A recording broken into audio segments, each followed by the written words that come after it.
Hello, welcome back to another Swans Cast match preview ahead of Swansea versus Portsmouth, which is going to be happening on the weekend, the 27th of, that's the Derby game. The 30th of the 11th, as I might have just hinted there. We are recording this before we've played Derby, which is happening quite a lot recently, but with the midweek fixture schedule, it is a little bit tough sometimes to fit it all in. So we can't talk about anything that happens for us tomorrow night. But yeah, we'll do our best to try and preview this game. And I'm joined by Andy and Freddie from the PO Forecast. So welcome both of you to the channel. I think it's first time, isn't it, for both of you? So thank you for coming on.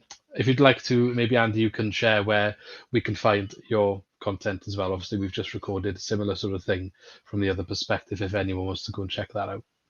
Yeah, cool. Thank you, Luke. Firstly, I think as that cut in from your title sequence, I was singing hymns and arias very loudly into my girlfriend's face because she heard a lot of it at the Millennium Stadium over the weekend. So that might have been an interesting first view of me when we first opened. So you can find us on, I think we're on X still, so we're at PO Forecast. It's the start of the Pratt & Park postcode and then cast. Or if you're on Blue Sky, we are at Pompey News Now, which is like the overall group that the podcast is a part of. You can also find at Pompey News Now on Instagram and wherever, Facebook and all those things. And you can find the podcast with a PO Forecast on Apple, Spotify, SoundCloud, Freddie, jump in if I've missed any, and on Fan Hub as well, who I think we're affiliated with, and I meant to also give them a shout out. So, yeah, in plenty of places. You'd have to be actively trying to avoid us to not find us, I think, if you were looking at Pompey podcast stuff. Yeah, no, we're the same. We're on Fan Hub too, so Fan Hub friends, I guess. So, okay, so let's have a look at the match then. Obviously, we just discussed this from the other perspective, as I mentioned. However, I am interested to hear your thoughts on Portsmouth because you've obviously come up to the league. So I think a lot of people listening to this might not actually know that much about Portsmouth, what you're doing on the pitch, that sort of thing, what players to look out for. So that's what I want to get into. But before we get into any of that, I just want to revisit the last season. Now, I know it was a very good year for you, obviously getting promoted. But was that what you expected at the beginning of the year? And ultimately, you've got a result at the end, getting promoted, that was expected? Or was the year like an overachieving year? Like, where was the expectations last year and how did that pan out? It was a long, drawn-out process, I think, because that was Pompey's 7th year in League One, been in the third tier of English football for quite a while. And it got to that point where the fan expectation was essentially playoffs minimum for quite a while. And that was pretty much what most of the supporters thought throughout Pompey's time in League One, I think. And considering there were 2 playoff semi-final exits in between, this was the third manager as well, with John Messina coming in as a pretty unknown quantity. Even with all those things put together, the fans, I think, expected playoff challenge at a minimum, but to go beyond that and win the league, even before the last couple of games of the season, sort of went a bit over with there. There was a lot of challenges during it, injuries, change of personnel, different things that cropped up all the way through. But no, it was a magical season, and it's one I'll never forget really as a Pompey fan. And that's all changed in the Championship with a sort of a reality check in there, with lots of changes, lots of learning from the players and the staff as well. So no, it's been it's never dull being a Pompey fan anyway. No, that's fair enough. So obviously, just to continue on from that point there, you said it's already been a reality check for you. What are the expectations this season? I think you started off quite well, and maybe it's getting a bit tougher as the weeks have gone on. So are you kind of where you think you were going to be, maybe expecting a bit of a relegation battle? Like, what was the expectations and how are you feeling so far in line with what you're seeing? I think the expectation or the hope for this season is consolidation for most Pompey fans. I think staying up this season is extremely important, even maybe more so than it normally would be, because there's changes in terms of how the money is being paid out and the financial benefits of being in the Championship versus League One, with all the changes that Sky is making to how it airs different games, etc. So for us, staying up is the goal. I'd say that, Fred, you might disagree with me. I think we're probably batting a little bit below our average at the moment in terms of where we sit in the table. I'm not claiming we should be, in the top 10 or anything silly, but I think based on performances, other than a bit of an absolute mess against Stoke, we've been only a few minutes of football here and there away from being maybe 16th, 17th in the table, maybe 17th, 18th. But I mean, we were within a minute of beating Leeds at the start of the season, within about 2 minutes of beating Middlesbrough at the start of the season. There's been a couple of other games as well. Burnley, we should have at least got a point from. And the Plymouth game, we should have won that most days of the week, but couldn't finish the winner. And then they finished the one chance they got. So it's been a bit of a frustration in that it's kind of been, nearly but not quite in so many games. So I think we have to be aiming to stay up. I'd say I'm pretty on the fence as to whether we will. The trend is, I think, good at the moment in terms of performances. We had a very tough first 6 games where we played, I think it was Sunderland, West Brom, Middlesbrough, Leeds, Burnley, and I cannot remember the other team. Luton was the other one. Luton it was, yeah. We got a point from Luton because they went down to 10 men early on. And I think the expectation was we'd get what we could from those 6 and then try and kick on. And we actually did fairly well in those 6 games. And then we've dropped points against teams that we probably thought we had more of a chance against when we looked at the fixtures on paper. So it's been a bit of an odd one. But yeah, we beat a very ordinary Preston side last time out. And then our Blackburn game was postponed at the weekend because their ground drains into a river where the river overflew. So there was no chance of the game being on. So yeah, well, hopefully we're coming in well rested. An international break and a postponement. They've got no excuse for being tired, have they? No, I guess not. You play in Millwall, the one year before our match, so at least, well, let's see. Well, you're home and you, so I guess it's not too bad. Could be worse, I guess. But good luck for that one. But it sounds like there's some similarities with what I was just discussing with you on your video. You're saying about some near misses and you're nearly there, but not quite. I think we've had some of them as well. Championship's interesting, though, isn't it? Like, you get the results against the big teams that you think maybe you write that one off. I don't expect to get points. And then the ones you target, then all of a sudden, it's not the result you wanted. Championship has a funny way of spilling those results up for you. Okay, let's talk about a little bit about Portsmouth itself, maybe the players and how you play on the pitch. So, as a Swansea fan, what can I expect to see Portsmouth in terms of game plan, tactics? Will it be consistent with how you've approached the season so far, or will you look at this game and play a little bit differently?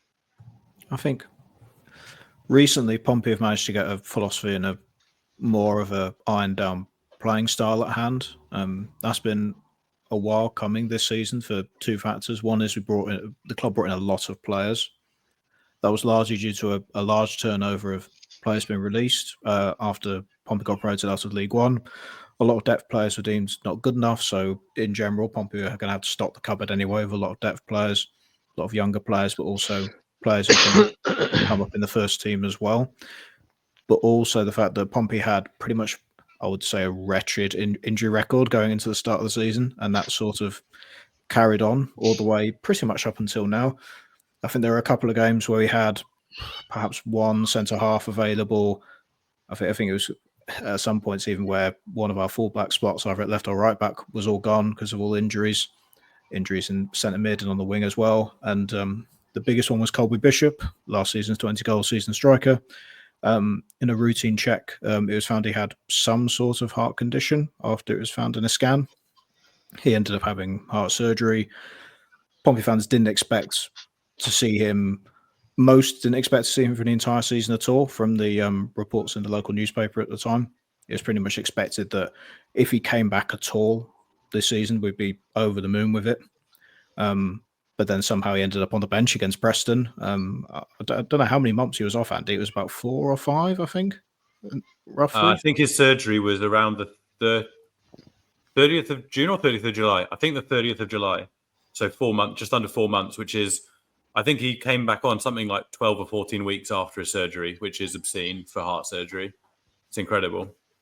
So that was one of the most major injury layoffs that Pompey have had. And he came on off the bench against Preston, scored the penalty, and looked like the Colby Bishop that he was throughout the time in League One, which is good. Other key injuries, Connor Shaughnessy at centre-half. He was the defender who scored the header to win Portsmouth the title against Barnsley. He's still out injured and will be out pretty much for the rest of this year and then into January. So that's one of the main players who are missing. We're still tweaking a few things. But the playing style, I would say, absolutely horrible for opposition teams to play against. And I hope that continues, really. That sort of came into his head when I went to Hull City away, where Hull City are a very heavy possession-based side. I would say they're even more dogmatic about how much they love possession against Swansea due to the amount of times that Hull defenders passed across their own penalty area when Pompey attackers were pressing them. And essentially that's probably the game plan that Pompey will go after away from home against a heavy possession side. They'll look to press the centre-halves and the full-backs very heavily to force the turnover. And then if they win the ball in the final third, try and get into the penalty area again within about 3 or 4 passes before having a clear shot. They sort of changed that a little bit against Preston, the first home win of the season, where they had tiny bit more possession. But then again, the main focus really is putting themselves in the tackles, winning the ball back properly, getting the ball to the technical players that Pompey have. Callum Lang at the number 10, who's very heavily in the press. Josh Murphy, the most technical player on the wing. And then most recently is Colby Bishop, if he does start this game, which he may or may not do, depending on the media reports we've seen so far. I would say, Freddie, I don't know if Stoke were finding us too horrible to play against as they knocked in their 6th. I don't think they were finding us. No, I didn't. I don't think Pompey had figured themselves out by then. That was, oh God, don't remind me about that game.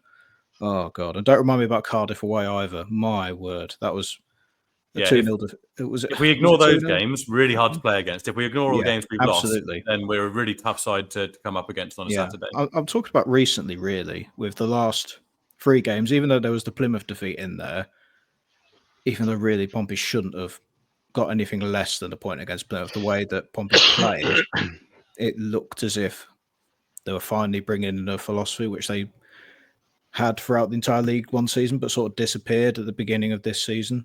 They showed that in sparks against Leeds away and Middlesbrough away, even though conceded twice in the last minute. They're able to press high, be aggressive against creative players, win the ball back a fair bit. And if Pompey can do that, they may be able to get something against Swansea. But we'll see, because Pompey's results have been very up and down, to say the least. That's why the club currently sits second bottom in the table. It'd be interesting. I think some of the way you play, that you just mentioned there, it can go one of 2 ways, I think, against us, where you can win those pressing opportunities. And that's generally where our weaknesses are in terms of where we concede goals.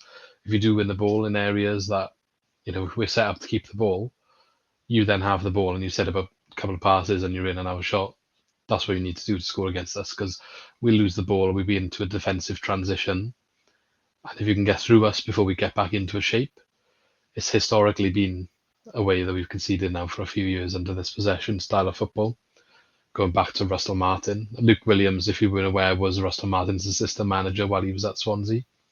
So there's some similarities, I guess, in regards to the operations on the pitch. Not totally similar. Luke Williams is definitely doing his own thing, but there is some similarities. However, I do think at the same time, Luke Williams will look at it as a way of saying, no, that's what we want you to do. We want you to come at us and run at us and press us, because I've got confidence in my players' ability on the ball to then play through the gaps. And that's what the space is for us to exploit. So it's one of them catch-22s. It probably is the right way to play against to win. But at the same time, I think first goal can be key. If we manage to play through that sort of press and score the first goal, I think it forces you to change how you play. And that only benefits our system in regards to exploiting space then. But I think historically that's just a blueprint of how to beat a possession-heavy team. We've seen the wrong end of it, so many times as a Swansea fan over the years, as I'm sure other teams have as well. I just want to ask as well then, you talked about some of the players you've got at the moment and some of the guys that might stand up and do some damage for you. Miles Peart-Harris was a player that you're familiar with from last season, I believe it was. He obviously is with us now and he's featuring quite regularly in our team at the moment. He hasn't totally won the fans over. He's definitely had some better performances in the last few matches as he's come into the team more. He's playing on the wing. which I believe was a bit unexpected when I mentioned to you guys earlier on. So what can you tell us about him? Like, if he's going to be here for the rest of the season, what's the best and maybe worst of Miles Peart-Harris that we can maybe look forward to in the rest of the season? Yeah, I think we mostly utilised him in a sort of a 10 role, in a cam role, where he would start centrally but could drift out left or right in our 4-2-3-1 to support the right and the left-hand side players in that attacking three. We didn't really see him start on the wing that I can remember. Freddie, correct me if I'm wrong. It was generally in that 10 position. He wasn't a player that really set things alight for us. I think I was slightly surprised to see him get a Championship starting role. I know he was at a Premier League club, but he didn't come into League One and look a step above like you would hope or expect a Premier League player coming in on loan to do. He has his moments where he looks like very good defensively. He doesn't shirk from a tackle, which is probably something you're not seeing a huge amount of with him playing in an attacking wing position. But he did do some good work defensively for us, tracking back from that 10 role. I can think of a few crunching tackles he put in at key moments. And I mean, he does have something about him going forward, but I don't really think we saw the best of him. And as I say, yeah, I was slightly surprised to see him take a step to the Championship and walk into the starting position there. Freddie, I don't know if you would disagree with me on any of that. Peart-Harris was a very technical player, and I think him coming in January added a lot of squad depth to Pompey at the time, because around January, Pompey were dropping a few number of points. Some injuries were racking up. We had a few season-ending injuries at that time, and Peart-Harris came in as one of the players to shore up the team. And I think it wasn't a case of me being like worried that he was starting in that side. He wasn't blowing League One opposition defences away, but he was a very good cog in how Pompey were playing. Very technical, had a good range of pass about him. Wasn't afraid to go in the dribble at times when he got given the opportunity. I'm trying to remember some games that I liked him at. I think I saw him a lot at Port Vale away, and he looked a good technical standard. So I'm not surprised that Swansea would want him purely just on the face of the profile of the player, because I think he technically could be good enough to play in a Swansea system that relies on passing and possession. But I still was a tiny bit surprised that he was able to get a Championship move. I was expecting him to possibly get another loan at top-end League One and start every week. I think that's where I personally build him. But it's great for him that he's able to actually have a chance at the Championship, because technically, like I mentioned earlier, he could step up into it, perhaps. Freddie, was it when Joe Morrell got injured at Oxford that we brought after that game? I can't remember off the top of my head, but it was around. It was we late lost January. A few centre midfielders all in a block, didn't we? Joe Morrell probably being the most impactful one, and yeah, we had just very few CMs, so he came in quite short notice, I think. Okay, that's interesting. I think part of him coming new was, I don't want to sound harsh, I don't know how far up the food chain of like transfer targets he was, but you take where you can sometimes, don't you? And he's done a decent job for us, to be fair. He's come into his own a bit more in recent matches. You said he played as a cam for you. He has played in that role for us. As I said, he's played striker as well. Don't know if did you see him as striker? No, never saw him as a striker. Not convinced. He missed an absolute sitter against Sheffield United, who should have gone 1-0 up, and then they went down the other end and we scored an own goal like immediately after, as happens. When I say he missed a sitter as well, he was an absolute sitter, and I think he thought he was offside. The ball over the top was so good, and to be fair to him, his movement and his run to get in that position was really good. Ball landed on him, and he just, I don't know what happened. He hit it in the weirdest way, like on his leg, as if to think he completely thought he was offside and there was nothing happening here. And then the most disappointing outcome of that contact and the sudden realization of, oh, I wasn't offside, was a little bit frustrating and probably a bit embarrassing for him. But that's probably the worst we've had. And again, the run to get into that position was good. It's just a shame that maybe we could have had a better result than what we had against Sheffield United, because of that. But who knows? Long time left in that game after that, so can't just blame him. Anyway, just a quick question. I don't know how much of us you have watched, but is there any players from Swansea's team that worry you going into this game? Look, there's a mix of players. I've watched a tiny bit of Swansea, but I haven't been able to watch loads. I don't have Sky, so I haven't been watching pretty much every single Championship game. Purely off of numbers, Ronald Pereira with his 4 assists stood out as a creative player. You mentioned that he can have his good days, but also his off days, so it will just entirely depend on which sort of player comes up.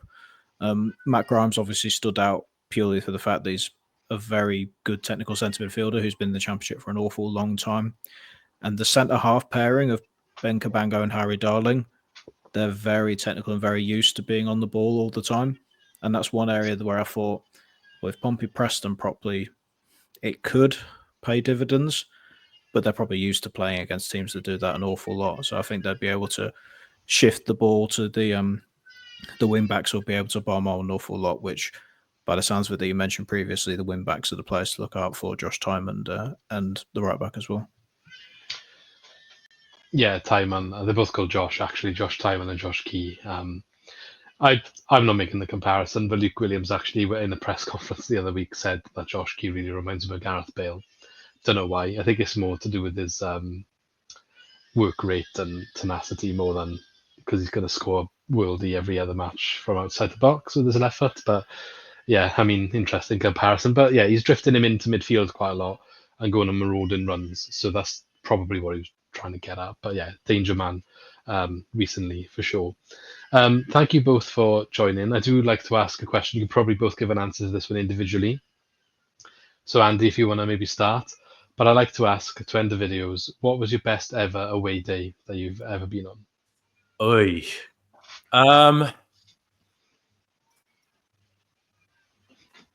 That's a big on the spot. I know everyone gets caught out, but I love it because you get a raw reaction then. Yeah, if you're going with the actual stadium experience, I'd probably go with Spurs, just because it's slightly larger than the stadium we've tended to be in the last 15, 16 years.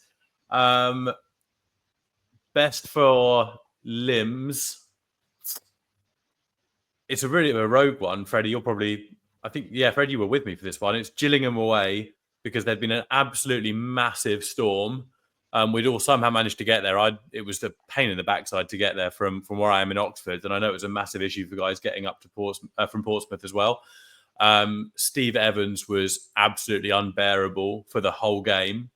There is no roof on their stand. We were stood in freezing cold water.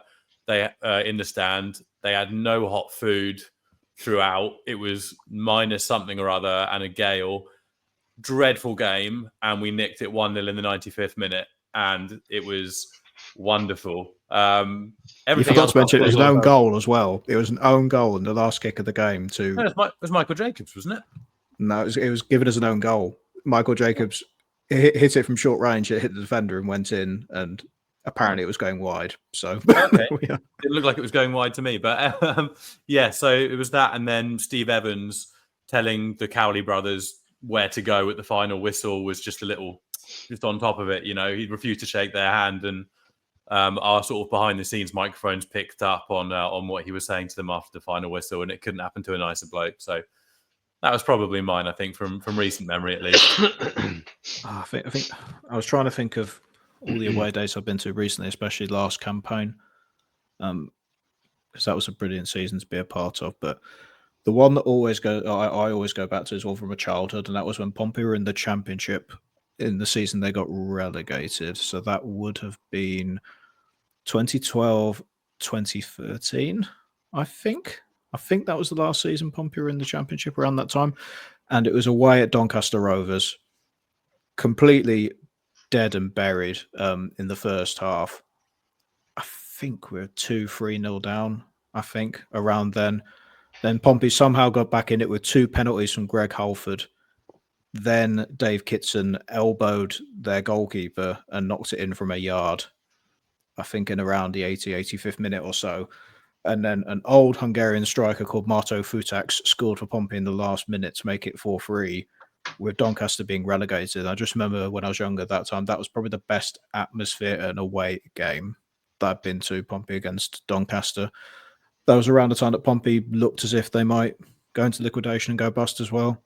So to have all of that, all the horrible stuff going on off the pitch, but to have that atmosphere for that day stuck out in the memory. And I remember Futax's goal like it was yesterday. So there are probably better, more enjoyable away days that I've been in recently if I had to look back at all the games that I've been on, but that's the one that always stuck out during my childhood anyway.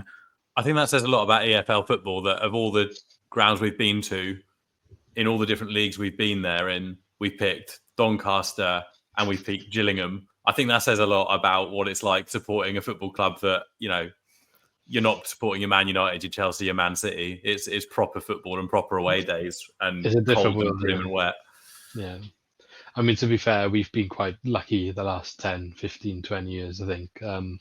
But historically, then before that, we would have been in the same boat and probably had one of the grounds like that ourselves with the Vetch before that got changed to obviously what we're in now, the Swansea.com or the Liberty, whatever you want to refer to the stadium as. I prefer the former name myself, but yeah. Anyway, thank you both for joining me, Freddie and Andy. Can you just remind us where we can find your content as well on your podcast? Yeah, absolutely. So we are the PO Forecast. So it's the start of the Fratton Park postcode. PO Forecast on Apple, Spotify, SoundCloud, FanHub, etc., etc. And yeah, we're looking forward to coming back to Swansea. And I mean, I used to spend a lot of time down in Mumbles as a kid. My family's from Aberdare area, so I'm looking forward to being back in my comfort zone and doing a bit of pitch and part down at Mumbles if the weather holds up. Just make sure you're singing hymns and arias as you cross over the bridge on your way. I mean, I last crossed the bridge back into England about 48 hours ago, so it's a very short stint back in England before I come over to the right Was side it of the for bridge. the rugby? Did you go to the rugby? Why did you? I mean, you just pay me to go watch that at the moment. Not gonna lie. Yeah, I know. Well, I'll try and go to a couple of games a year. My girlfriend's South African, so I thought that'd be a really I fun mean, way of. right. To be fair, if you're supporting South Africa, it's probably a good. Oh, I was game. not supporting. No. I'm half Welsh, and my dad's Okay. Welsh, and I was brought up on Welsh rugby, so I've been given no choice as to my allegiances. No, fair enough. I mean, so you're suffering like the rest of us then. Oh, that's because- absolutely, it was dreadful. Yeah, not a good time for Welsh rugby at the moment. I think nobody likes to see that either. It's quite sad, but that's another conversation and another podcast. Thank you both for joining me. I'm sure we'll catch up later in the season. Good luck for the rest of the season. I hope you manage to stay above that red line. Long way to go. I'm sure you can do it. And yeah, see you later in the year, I guess. But after the weekend, of course. No good luck on the weekend. Thanks, Luke. Cheers, Luke. Thanks so much. Thank you.